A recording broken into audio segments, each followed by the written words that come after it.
Vamos a revisar ahora, nos toca los 12 primeros versículos del capítulo 12 del Evangelio del Dr. Lucas.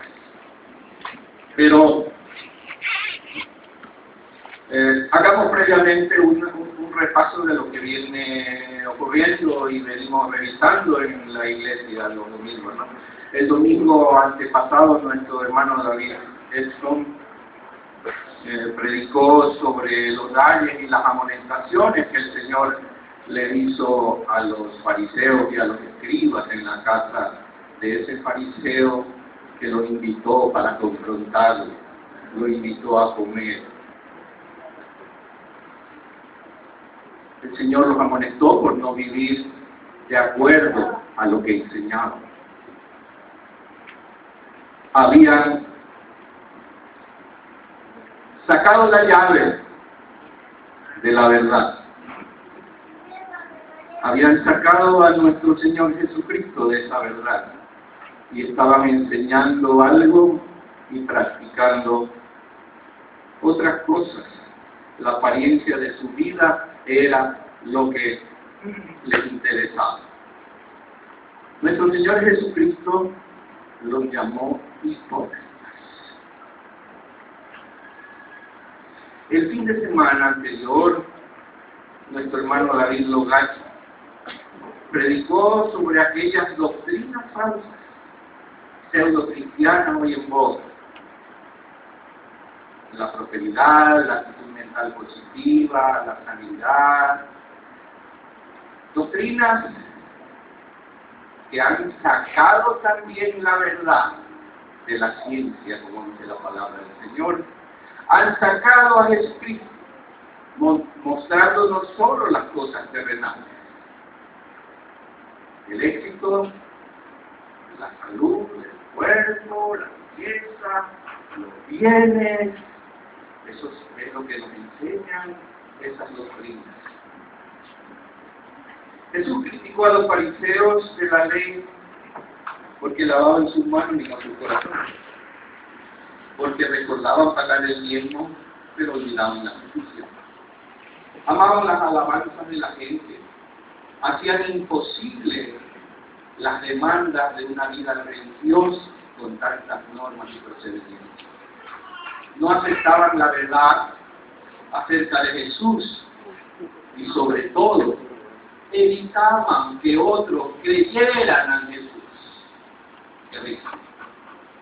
Se equivocaron completamente en cuidar las apariencias y olvidar la intimidad de su corazón. Nosotros hacemos lo mismo cuando actuamos y hacemos cosas para que nos vean, para tener prestigio, para hacer que nos distingan y a veces hasta para tener un cariño en nosotros. Pero olvidamos que lo importante es tener un corazón puro y generoso y un amor hacia los demás. Es imposible engañar a Dios, a los demás sí, pero es imposible engañar a Dios. ¿Cómo estos intérpretes de la ley y los intérpretes de ahora quitan la llave de la gracia? Porque hacen interpretaciones interesadas de la palabra. La visión, la envidia, el poder, la riqueza, y no se diga también la tristeza de tener vidas falsas. Pero eso los mueve a fabricar teorías y religiones que no conducen a nada y alejan al pueblo, alejan a la gente, alejan la verdad de Jesucristo. Hoy vamos a tratar de completar esa enseñanza que empezó con estos hermanos en el capítulo 11 del Evangelio de Lucas. Y vamos a concentrarnos a dividir estos 12 versículos en tres partes muy importantes, porque estas tres partes que completan la enseñanza del Señor, que estaba empezando con la llamada de atención a los fariseos. Va a completar diciéndonos cómo tenemos que vivir. Y estas tres partes van en sentido progresivo. Inclusive vamos a distinguir la Trinidad en estos versículos. Él quiere que nosotros vivamos con temor a Él, es decir, en integridad. Y yo aclaro en esta mañana que el temor de Dios no es terror. Temor de Dios es confiar en Dios plenamente y vivir una vida de tal manera que no le tengamos temor a nadie, sino solo a Él. Y que si somos obedientes, Él va a cuidar de cada detalle de nuestra vida. Pero si no lo somos, Él también nos ha dejado escrito aquí la consecuencia de eso. Y atengámonos a Él, porque cosecharemos. Primera parte. Lucas 12, 1 al 3. La levadura de los fariseos. En esto juntándose por millares la multitud, tanto que unos a otros se atropellaban, comenzó a decir a sus discípulos primeramente: guardaos de la levadura de los fariseos, que es la hipocresía. Porque nada hay encubierto que no haya de descubrirse, ni oculto que no haya de saberse. Por tanto, todo lo que habéis dicho en tinieblas, a la luz se oirá. Y lo que habéis hablado al oído en los aposentos, por la azotea se proclamará. El Señor Jesucristo estaba en esta casa del fariseo. Y la Biblia no dice que comió, lo invitó a comer, pero como la primera crítica que fue que el Señor Jesús no se había lavado las manos, ¿verdad? Ni sus discípulos. Yo imagino este cuadro del Señor Jesús por la redacción que sigue, ¿verdad?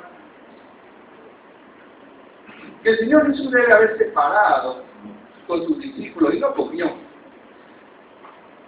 Y veremos algunas cosas que nos hace pensar esto. No comió porque ya el enfrentamiento se dio y debe haberse ido a la puerta ahí encima de la escalera, porque en esos tiempos las reuniones sociales se hacían en la parte alta, en el aposento alto de las casas, ¿no? Que era como una terraza, y ahí debe haber estado por todos estos invitados, ¿no?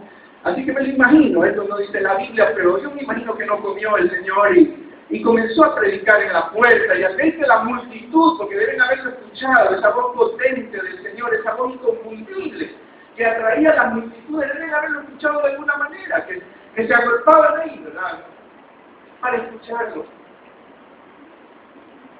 Y el Señor, como no le temía ni le teme a nadie, ni le temía a las multitudes ni a los fariseos, siguió la enseñanza profundizándola. Y por eso habló esto, hablando de la hipocresía, y que se cuiden de la levadura de ellos. ¿Por qué? Porque aparentar bondad, cuando los corazones están lejos de Dios, es un día el Señor por las azoteas lo va a proclamar.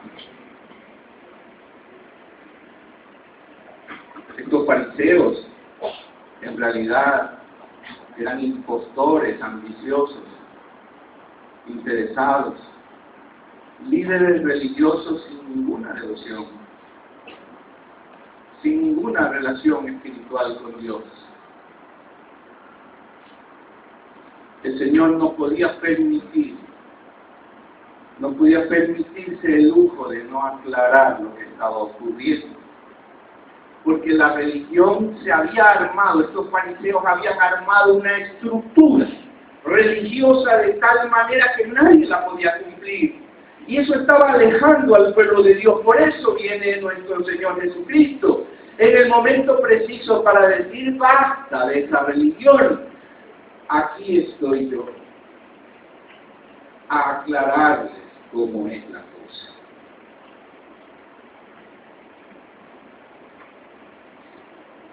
Y cuando uno escucha esto, digamos, es como fácil decir que bárbaro, doctor fariseo. ¿Cómo es? Pero es un llamado a que cada uno de nosotros reflexione y no aparentemos respetabilidad cuando no tenemos ningún valor espiritual.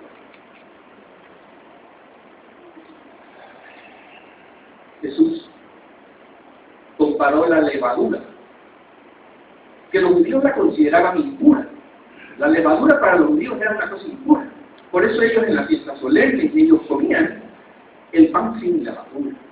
Y por eso el Señor le dice, ustedes saben de la levadura, ¿verdad? Muy bien.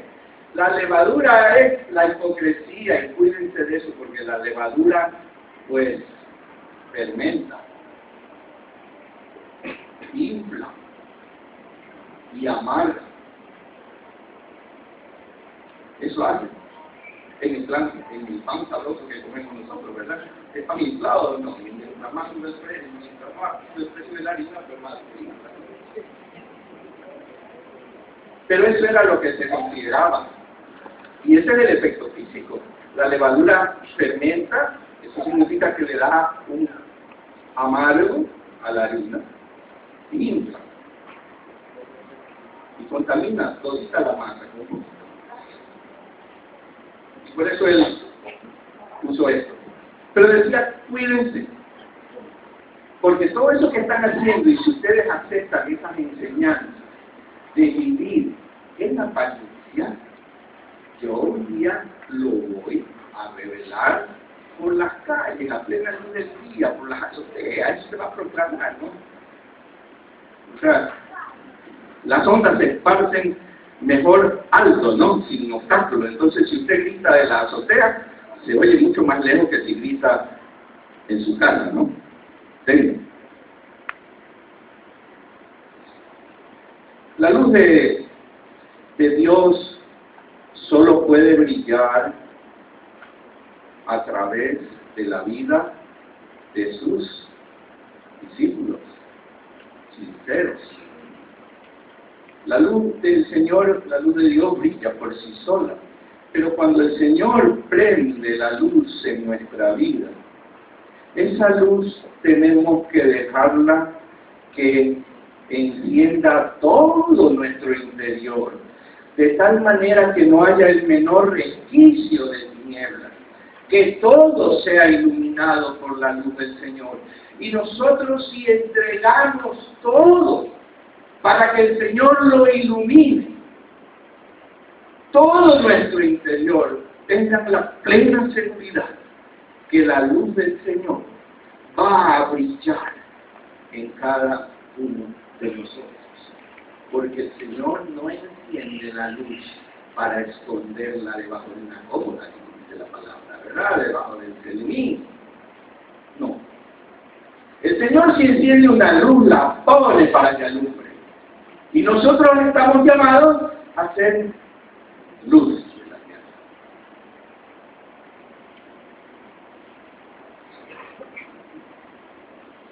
El mundo religioso se compone de minucias, ¿no? Todo el mundo religioso siempre son normitas. ¿Para qué? Para que aquellos que manejamos la ley, aquellos que somos los jefes, podamos manipular al pueblo obediente, ¿no es cierto? Por eso establecemos las normas, porque yo me sé las normas. Y recuerden que cuando hablo de estas normas, no solo estoy hablando de las normas religiosas, ¿no? Había normas civiles que mezclaron ellos, porque el Sanedrín, ahí donde se reunían los fariseos, los escribas, los saduceos, establecían las leyes, iban armando toda esta ley, pero ellos eran el poder civil y religioso, porque eso era una teocracia, ¿no? O sea, el poder civil y el poder religioso estaban mezclados. Entonces había una serie de normas legales que se mezclaban. Eso hizo que se pierda todo el mundo religioso. Ellos querían, lógicamente, el honor para sí. Que se les rindiera honor porque sabían las leyes y podían dictar normas, ¿no? Pero no estaban limpios adentro, no andaban mal.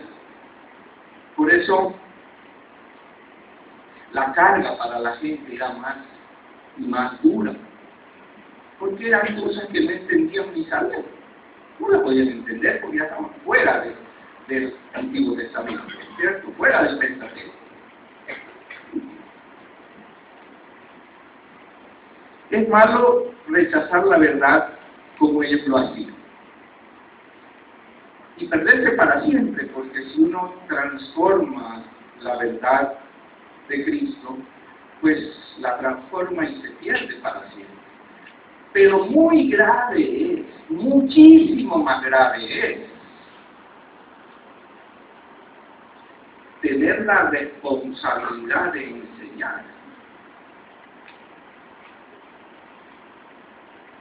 y hacer confundir a los demás, dos ciegos cayendo en el mismo hueco del infierno. Era ahí la responsabilidad grande, y nuestro hermano David lo decía en el domingo antepasado.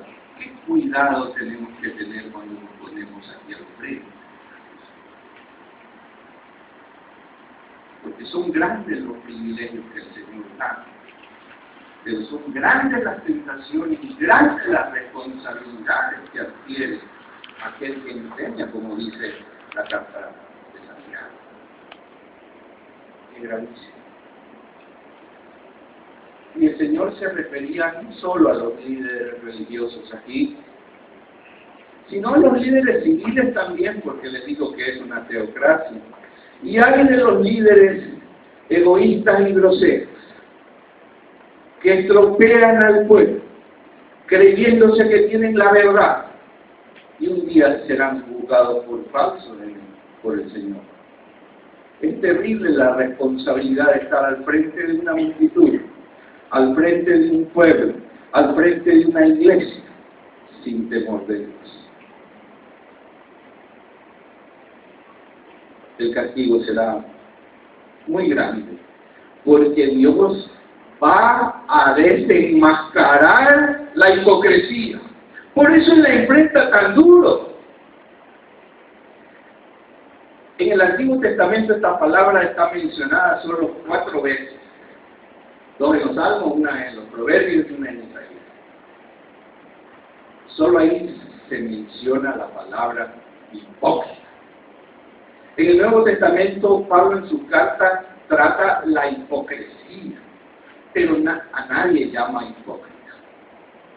Pero el Señor Jesús sí tenía pleno derecho para llamar y usar ese término hipócrita, porque Él era auténtico, Él era sincero plenamente, era sin mancha alguna, y podía entonces decir a cualquiera que hacía cosas falsas en apariencia, hipócrita. Y esta palabra, ustedes saben que tiene su origen en las caretas, ¿no?, que usaron los actores en los tiempos antiguos, los griegos sobre todo, pero los romanos también. No eran como ahora los actores que se disfrazan y salen al escenario todos vestidos con un atuendo especial que los diferencia. Ellos usaban caretas, así como la carita feliz y la carita enojada que ahora hay para los niños abuelitas, ¿verdad? Ellos usaban unas caretas con unos palos que se ponían según el papel que estaban representando. A ellos se los llamó hipócritas, porque eran falsos, porque mintieran lo que estaban actuando. No eran ellos, se ponían una careta de hombre malo, de mujer mala, de hombre feliz, de hombre poderoso, ¿verdad? Y se las cambiaban solamente las caretas. Y porque el ser humano desde su nacimiento, desde el comienzo del pecado en la historia, en el Génesis, cuando el Señor llamó a Adán y Eva, se dieron cuenta que estaban desnudos. Esa era su realidad y es nuestra realidad. Nosotros venimos desnudos y nos vamos desnudos. Pero nosotros no podemos tolerar por el pecado que nos vean desnudos. Y fingimos desde chiquitos, desde que nacemos fingimos. Por eso el Señor Jesús es el único que tiene el derecho a llamar a alguien hipócrita. Porque cuando nos llamamos los unos a los otros hipócritas, tendríamos que analizar de qué tipo de hipocresía estamos hablando. Porque quién sabe cuánto desastre hay en nuestro corazón. Pero aquello que nos disgusta, aquello que exigimos a los demás, entonces nos atrevemos a decirles hipócritas. Pero ¿y los demás qué somos? Esa palabra solo el Señor la usa en el Nuevo Testamento como 15 veces. Pablo no se atrevió a usarla. Habló de la hipocresía.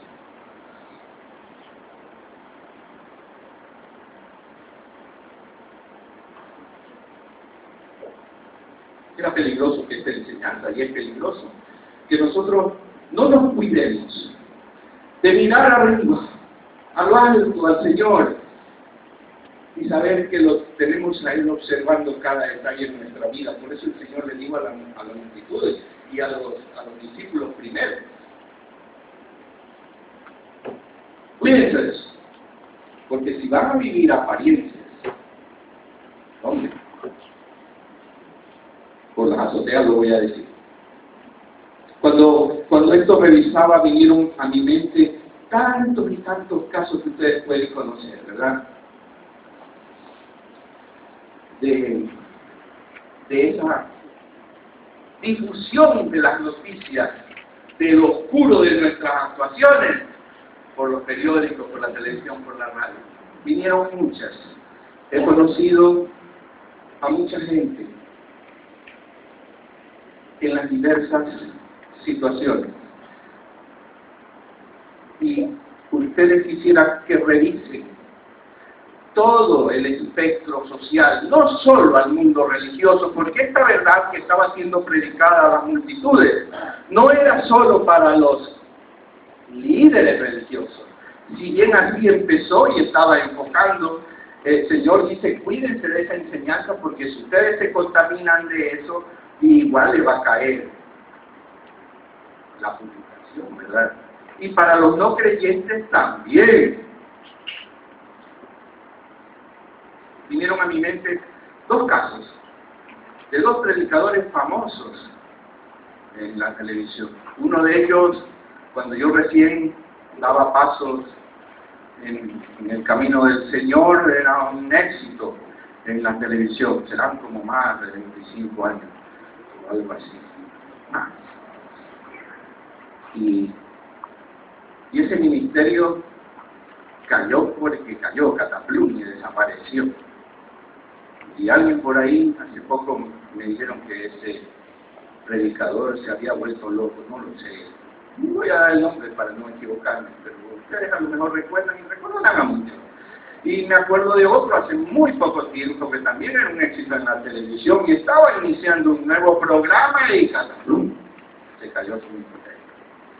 Pero también recuerdo a 3 jovencitos que no eran nada en el Señor seguramente, ¿verdad? De buena posición económica.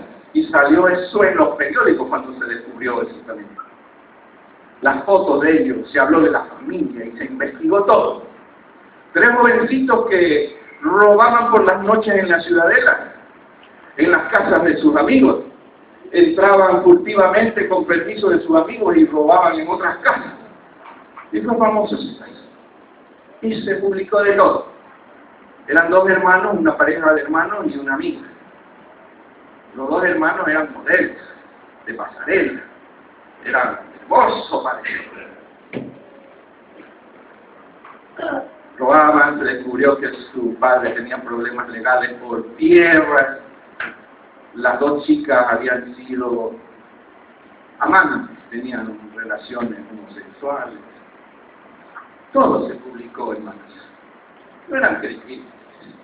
Pero la gente cree que nadie se da cuenta. El mundo cree que nadie se da cuenta y que pueden ser más vivos que los vivos. Y sobre todo no se dan cuenta que el Señor está mirando. Y siempre Él va a buscar poner un alto.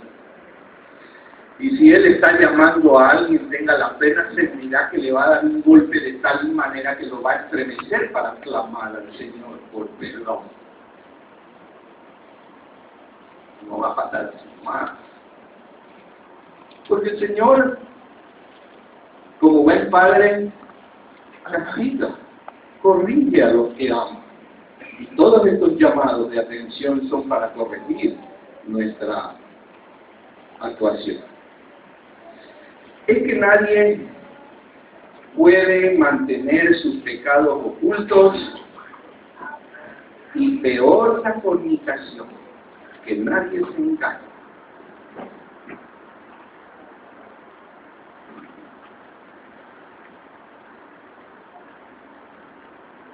Vamos a hablar un poquito más, pero quisiera, antes de enfocar la siguiente parte,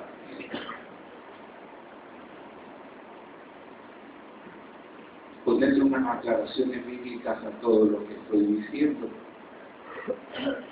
Las personas, decía yo, no nos podemos llamar hipócritas. Los creyentes no nos podemos llamar hipócritas entre nosotros. Tal vez el mundo nos puede llamar hipócritas, pero entre nosotros no. Y el mundo nos puede llamar hipócritas, y muchas veces con razón. Cuando nosotros empezamos nuestro caminar en el Señor, estamos corrigiendo cosas y todavía actuamos mal. Y entonces el mundo no acepta y dice que cuando somos cristianos pues ya nos sale aquí una luz y una gallita y comenzamos a volar, ¿verdad? Y entonces todo lo que hacemos es maravilloso. Y no entienden que esto es un proceso regenerador del Espíritu Santo. Y ahora, otras veces lo dicen con mucha razón, hipócritas. Nos llenamos la boca diciendo que somos cristianos y cuando saben qué es lo que hacemos, ¿verdad? Entonces, pues el Señor deja que usen esa palabra para que nos golpeen, ¿verdad? Pero nosotros entre los creyentes no deberíamos hablar, llamarnos hipócritas. Juan 7:24 dice, no juzguéis según las apariencias, sino juzgar con justo juicio. Y es que nosotros siempre juzgamos por las apariencias, solo el Señor conoce el corazón de cada uno de nosotros. Nosotros juzgamos por apariencias, por eso, cuidado. Hebreos 13:4 dice, honroso sea en todo el matrimonio y el hecho sin mancilla, pero a los fornicarios y a los adúlteros lo juzgará Dios. Romanos 14:12 y 13 dice, de manera que cada uno de nosotros dará a Dios cuenta de sí. Así que ya no nos juzguemos los unos a los otros, sino más bien decidir no poner tropiezo u ocasión de caer al hermano.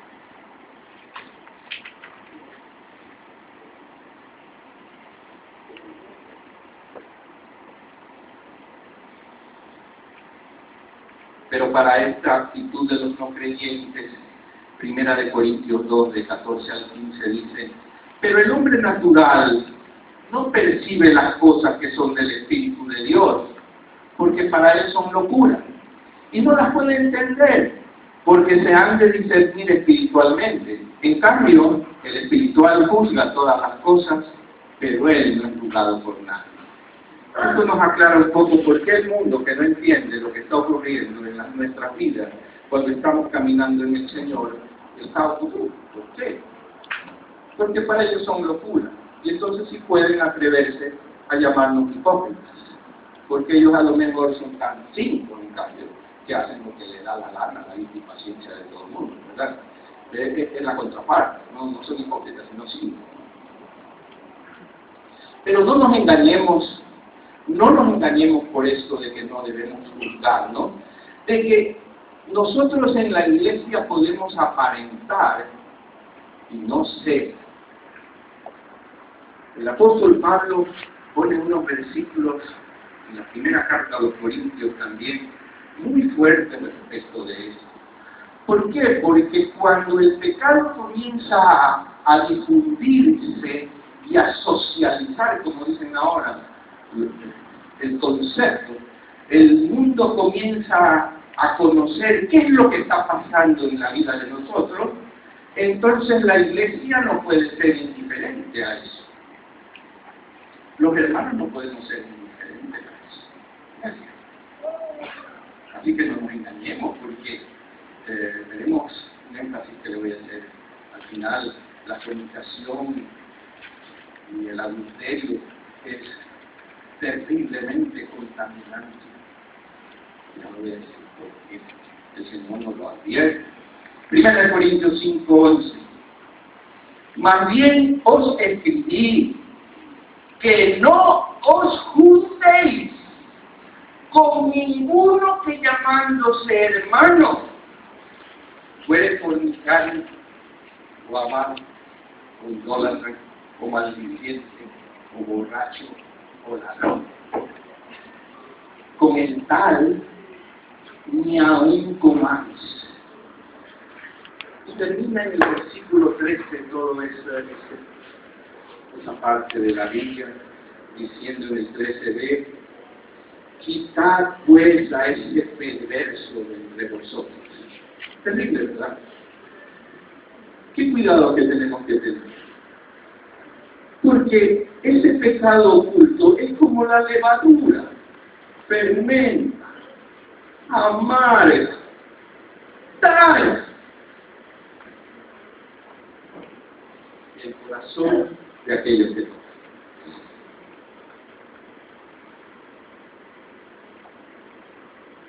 Y le voy a poner el énfasis final a esta parte.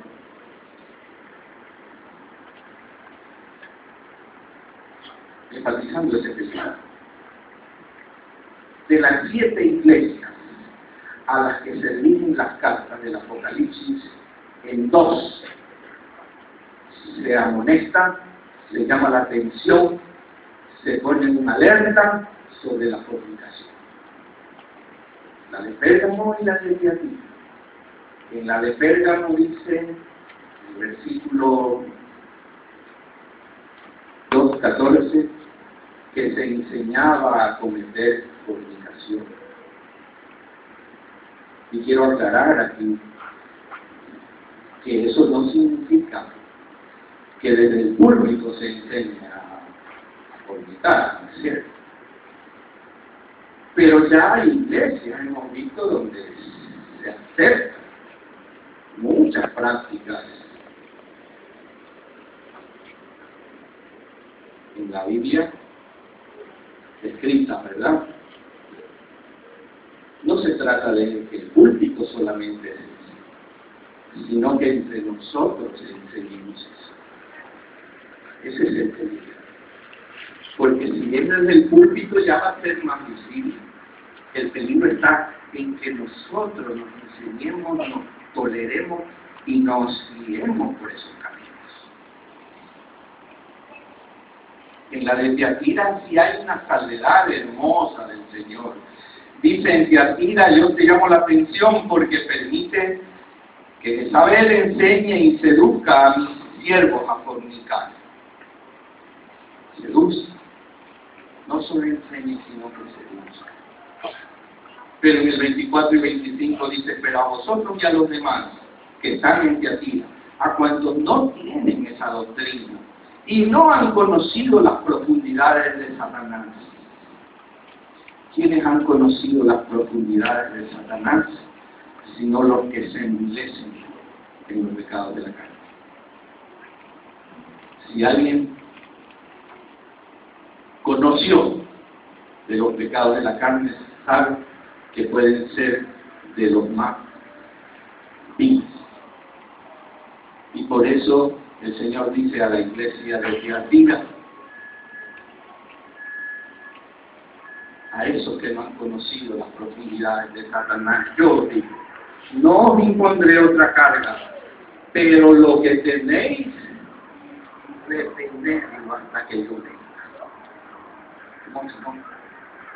Retengamos la verdad de Cristo. Si nosotros somos capaces de vivir cada vez mejor, vidas diáfanas a la luz del día, entonces ya vamos a poder pasar a esta segunda parte de la enseñanza del Señor, que dice a quién se debe temer. Mas os digo, en el versículo 4, 12:4, amigos míos, no temáis a los que matan el cuerpo y después nada más pueden hacer, pero os enseñaré a quién debéis temer. Temer a aquel que después de haber quitado la vida, tiene poder de echar en el infierno. ¿Sí? Os digo, a este temer. ¿No se venden 5 pajarillos por 2 cuartos? Con todo, ni uno de ellos está olvidado delante de Dios, pues aún los cabellos de vuestra cabeza están todos contados. No temáis, pues, más valéis vosotros que muchos pajarillos. Si somos capaces de dejar esas inmundicias y no temer y confiar, temer a Dios, no temer a nadie ni a nada, ninguna cosa creada, nada nos separará del amor de Dios, nada nos separará del amor de Cristo. Pero si somos capaces de vivir diáfanamente a la luz del día, entonces el Señor les dice, no teman, yo les voy a dar todo lo que ustedes necesitan. Yo no alimento a los pajarillos que no valen nada. No voy a cuidar a ustedes, que son la belleza, lo excelso de la creación. No podemos rebajarnos a la vida animal. Lo excelso de la creación no puede dañar lo hermoso del Señor. El Señor va a cuidar de nosotros. Pero si no temas, ¿de qué temes?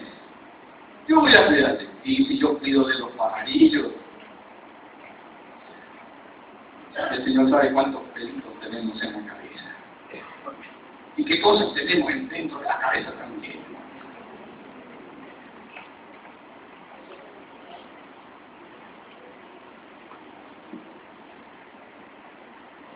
El Salmo 112:1 dice, bienaventurado el hombre que teme a Jehová y en sus mandamientos se deleita de tal manera.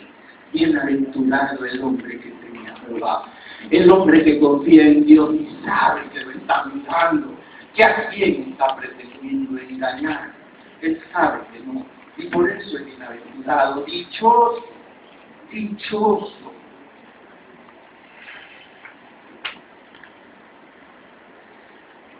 El Señor se dio cuenta al agruparse ahí que los discípulos posiblemente tenían cierto temor, ¿no? Porque es difícil, hermano,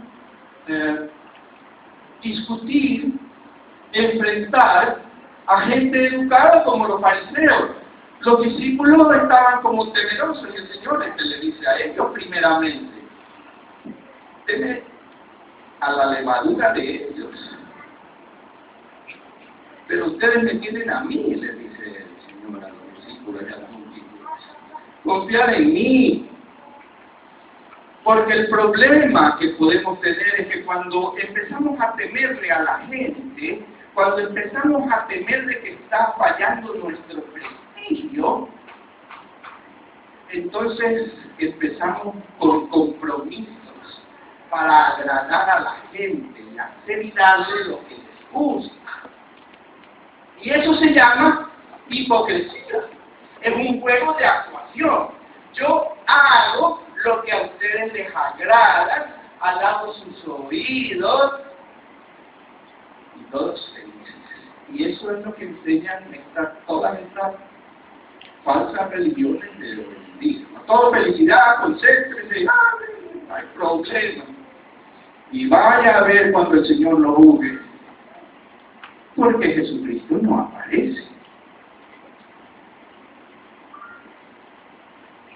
Es hermoso ver en estos versículos que vienen lo que yo les decía de la Trinidad, porque el Padre, o sea, Dios se entristece cuando nosotros no entendemos esto y nos comportamos como que Dios está ya tan lejos que no alcanza a ver.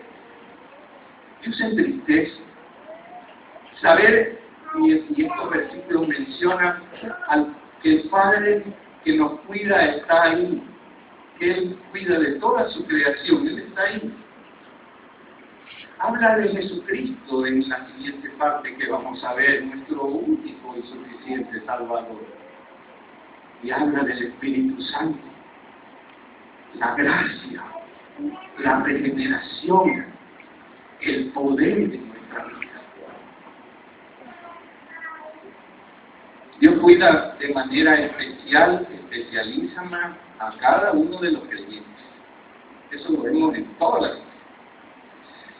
Y a sus ministros fieles igual. Más que el resto de la creación. Los discípulos del Señor no debemos temer a ningún enemigo, porque el castigo que nos pueden inferir es solamente físico y nos puede llevar hasta la muerte. Pero el castigo de Dios es definitivo. ¿A quién debemos de temer? Ustedes tienen la respuesta. Romanos 8:1 dice: ahora pues ninguna condenación hay para los que están en Cristo Jesús, los que no andan conforme a la carne, sino conforme al Espíritu. Clarísimo, claro.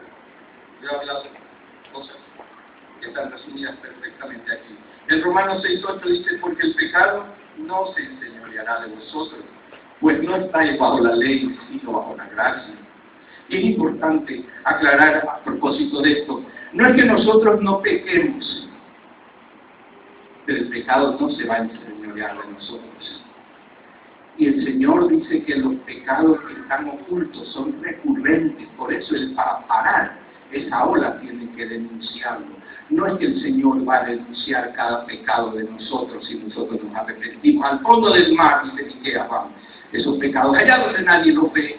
Y aún aquel que está viviendo el pecado, si se arrepiente, igual el Señor lo va a enviar allá y nosotros no lo vamos a juzgar, Él lo juzgará. Pero nosotros tenemos que tener conciencia que en nuestra debilidad nosotros podemos fallar y por eso nos pueden llamar hipócritas. Pero nosotros sabemos que no lo somos. El peligro está en que nos llamen hipócritas si estamos viviendo el pecado y lo ocultamos.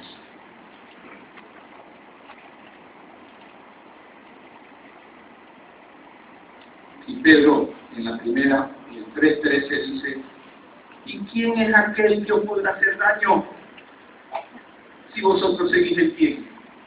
Si nosotros seguimos el bien, ¿quién es que nos hace daño? Nos darán palo, hasta nos matará. Pero vamos a la gloria. Vamos a la gloria.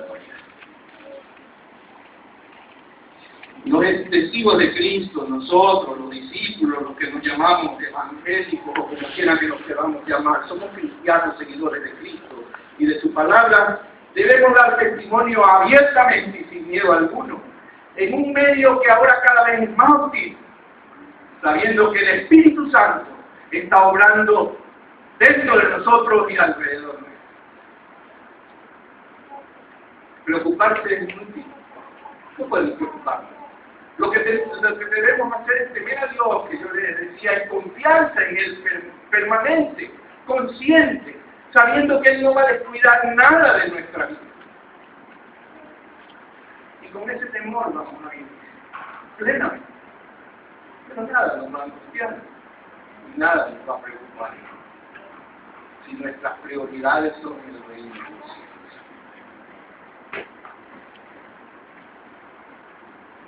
Tercera parte, entonces. Si podemos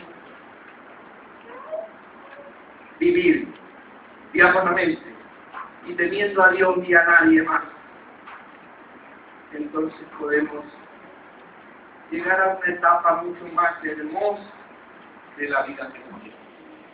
Podemos confesar a Jesús delante de los hombres y vivir la gracia del Espíritu Santo y no blasfemar de la palabra. Os digo que todo aquel que me confesare delante de los hombres, el versículo 8, también el Hijo del Hombre le confesará delante de los ángeles de Dios. Mas el que me negare delante de los hombres, será negado delante de los ángeles de Dios, y a todo aquel que dijere alguna palabra contra el Hijo del Hombre, le será perdonado. Pero al que blasfemare contra el Espíritu Santo, no le será perdonado. Y cuando os trajeren a las sinagogas y ante los magistrados y las autoridades, no os preocupéis, porque de cómo o qué habréis de responder, o qué habréis de decir, porque el Espíritu Santo os enseñará en la misma hora lo que debáis decir. Es que si no sufrimos una conciencia de nuestra relación con el Señor, de tal manera de vivir en temor a Él y de diáfanas, no vamos a poder cumplir la demanda del Señor. El Señor demanda que nosotros confesemos abiertamente a Jesucristo como nuestro Señor y Salvador. Y para eso necesitamos tener el valor del Espíritu Santo en nosotros. Él nos infunde el valor. Él nos infunde el testimonio de Jesucristo. Él nos da esa sabiduría para poder comprender lo que necesitamos entender para nuestra vida. Con Jesucristo no hay términos medios. O me confiesas o no me confiesas.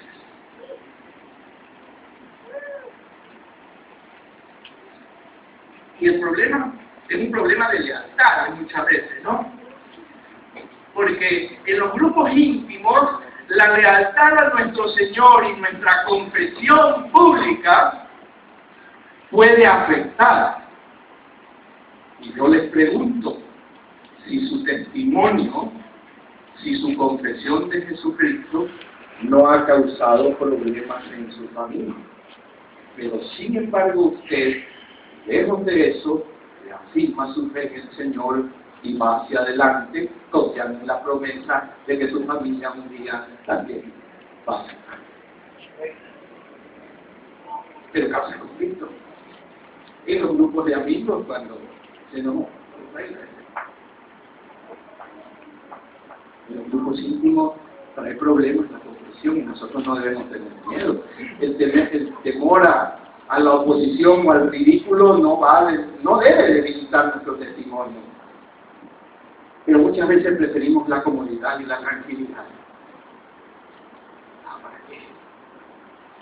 Pero el Señor nos demanda lealtad a Él, sin temor. No permita que ninguna persona, ni ningún grupo, impida que salga en defensa de la verdad. Dios estima, Dios aprecia nuestro verdadero valor. Hermanos, escúchenme bien. Dios estima, Dios aprecia nuestro verdadero valor. Él no aprecia el valor que nos tienen las personas, porque las personas tienden a categorizarnos, a darnos posiciones, a darnos adjetivos, de acuerdo con lo que logramos, de acuerdo con lo que se ve, de acuerdo con las apariencias. Pero el Señor conoce a cada uno de nosotros y nos da el valor que cada uno de nosotros tiene ante Él, porque a Él le pertenecemos. No importa la opinión que tengan de nosotros si nosotros estamos siguiendo el bien.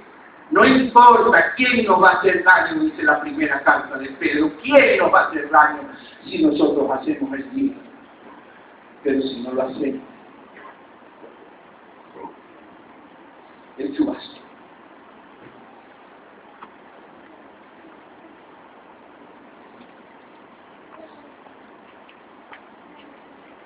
Vamos a brincarnos eso. La blasfemia contra el Espíritu Santo en este discurso, en esta enseñanza del Señor, tiene una referencia especial a la nación judía, que estaba rechazando todo. La nación judía rechazó a Juan y rechazó al Padre que envió a Juan. La nación judía estaba rechazando al Hijo, a Jesucristo, no querían creer en Él. Y el Señor estaba advirtiendo que cuidado, se van a descuidar con el Espíritu Santo que iba a ser mostrado a partir de Pentecostés. Era el último testimonio. Por eso el cuidado que nosotros tenemos que tener, el respeto que nosotros tenemos que tener para el Espíritu Santo. Porque el Espíritu Santo es el que nos lleva al arrepentimiento. El Espíritu Santo es el que nos muestra a Jesucristo. Él es el que nos revela la palabra para nosotros entender a Jesucristo. Entonces tenemos que tener mucho cuidado y estar atentos a la gracia del Espíritu Santo. Y cuidado a hablar de que es una fuerza, de que yo también tengo fuerza, de que no tengo una debilidad. La acción del Espíritu Santo.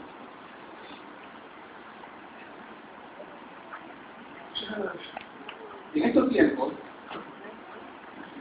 se puede blasfemar contra el Espíritu Santo cuando no reconocemos su acción en la vida del creyente. Y nosotros creemos que por la predicación del hermano Gabriel, del hermano David, del hermano Andrés, del hermano Cristian, todos los que predican, del hermano Eduardo, del hermano Wilson, nos salvamos, encontramos al Señor. No. La predicación de la palabra es el instrumento que el Señor usa, pero es el Espíritu Santo el que toca el corazón. Él es el que nos da conciencia del pecado. Él es el que nos dice vayan a Cristo. Mírate, arrepiéntete, pide perdón.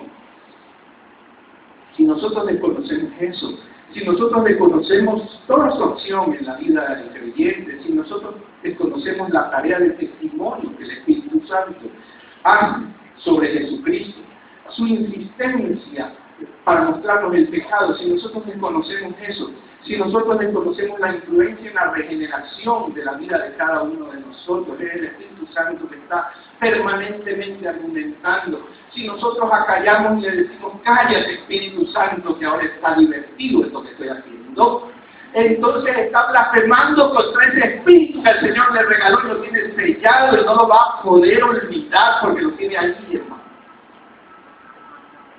Va a vivir con la expectación de que es un pecador y que un día se va a arrastrar para llegar al infierno.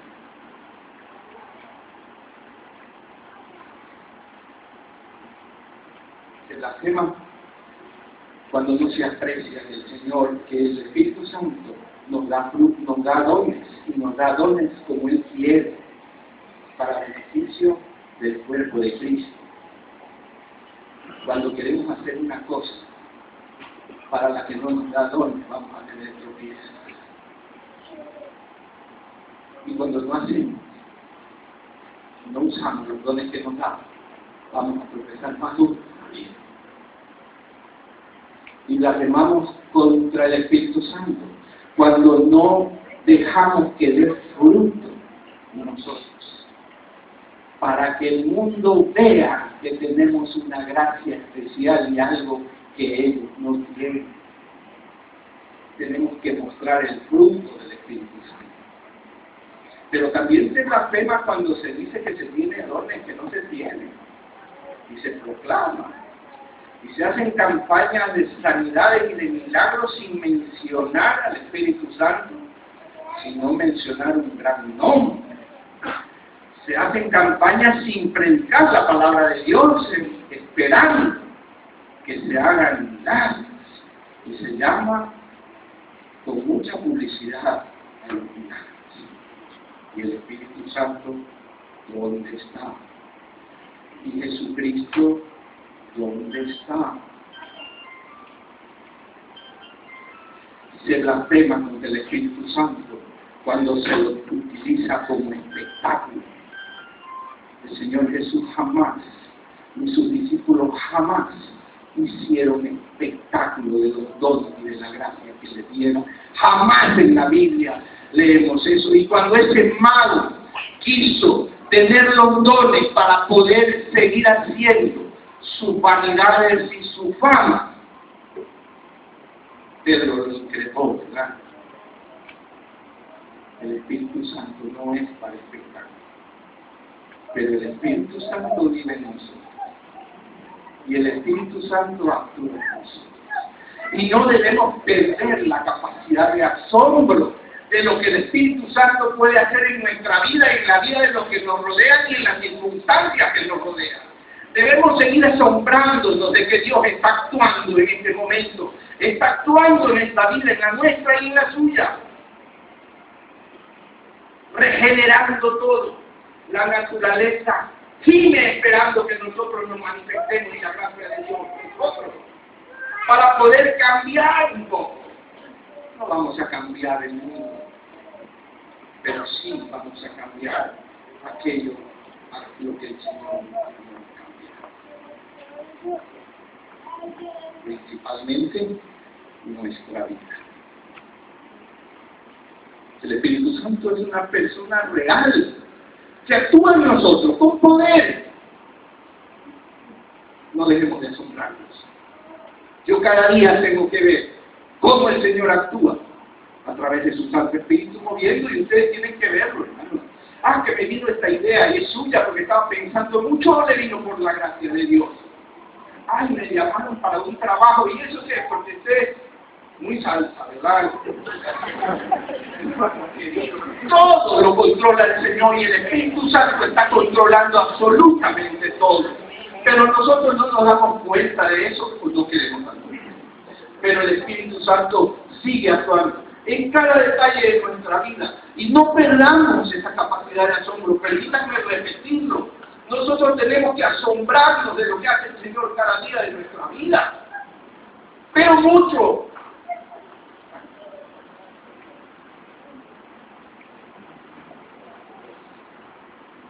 Pero realmente estamos siendo guiados por el Espíritu Santo. Romanos 8:14. Porque todos los que son guiados por el Espíritu de Dios, esos son hijos de Dios.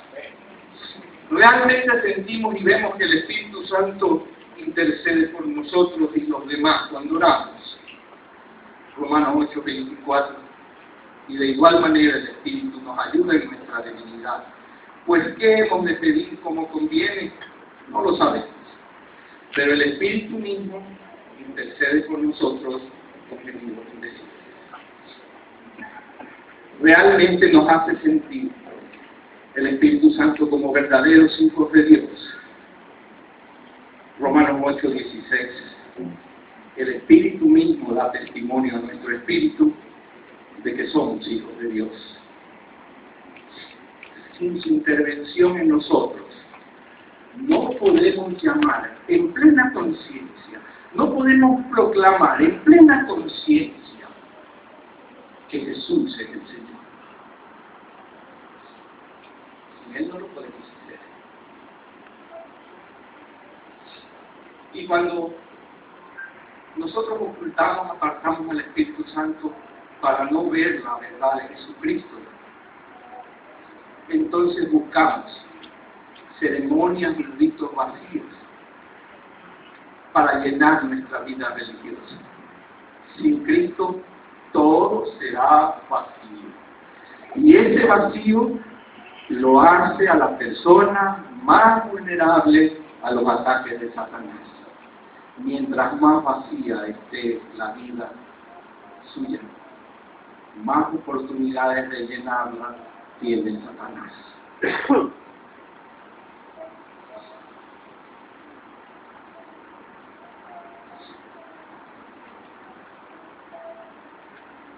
Los discípulos sabían que no podían dominar una disputa religiosa con esos fariseos muy preparados.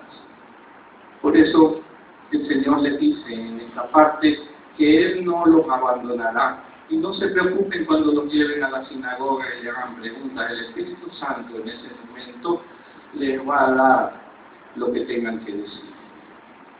Qué hermoso. Pero, cuidado, nos engañamos con eso. Porque tenemos que orar y el Señor nos va a todo de hablar de Jesucristo.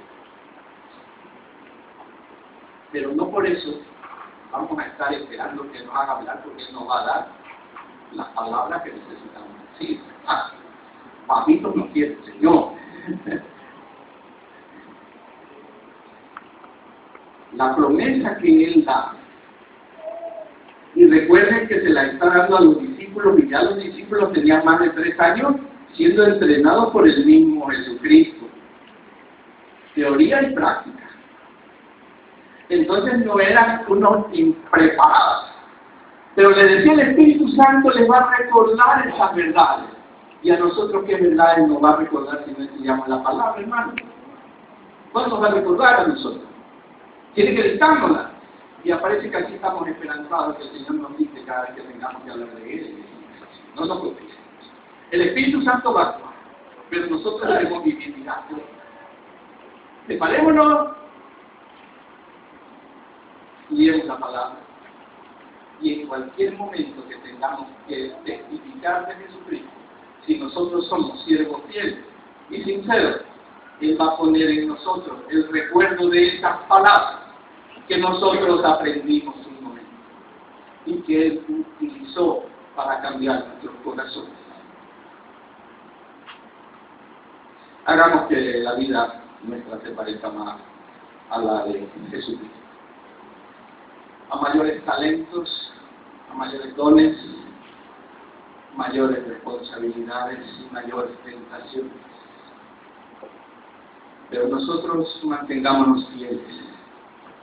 El Señor no nos va a pedir más allá de lo que nos haya dado, pero sí nos va a pedir cuentas de aquello que nos ha dado si no lo hemos podido utilizar. Eres sincero, eres íntegro. Por las mañanas le pides a Dios que te dé más integridad para hacer lo que crees, o lo que dices creer, o lo que debes creer. Eres congruente con esas verdades, temes a Dios, confías plenamente en Dios, lo confiesas públicamente, te guía el Espíritu Santo. No, entonces ¿a quién crees que engañas? ¿A tu esposo o esposa? ¿A tus padres? ¿A tus hijos? ¿A tus jefes? ¿A tus trabajadores? ¿A tus clientes? ¿Al pastor? ¿A los hermanos de la iglesia? ¿A quién crees que engañas?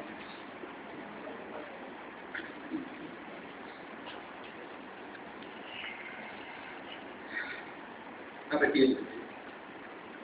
Pídele perdón a Dios por tu comportamiento, pero pronto. Clama por Jesucristo, nuestro único Salvador, el único que puede sacar de toda esta religiosidad del mundo para darnos vida eterna. Es el único. Solo Él nos da perdón por su sangre. Limpia toda la inmundicia si venimos a Él. Y hazlo pronto, antes de que se publique por las azoteas. Dios no puede ser burlado. De todo lo que sientes, lo señalas. Si esta mañana, si este día, hay aquí alguien que el Espíritu Santo esté dándole el valor, lo está tocando de tal manera que le da valor para confesar públicamente que quiere su salvación, podría hacerlo más.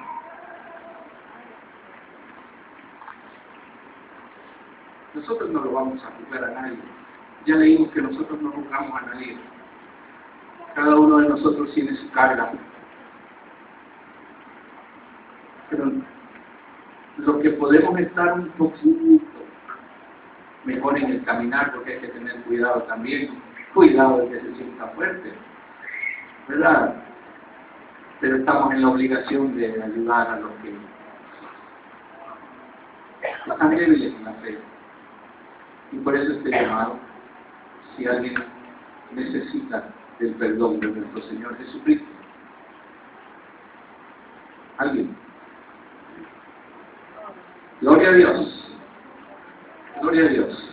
¿Alguien más? Gloria a Dios. Gloria a Dios. ¿Alguien más?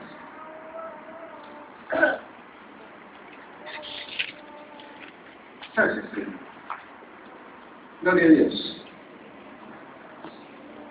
Gloria a Dios.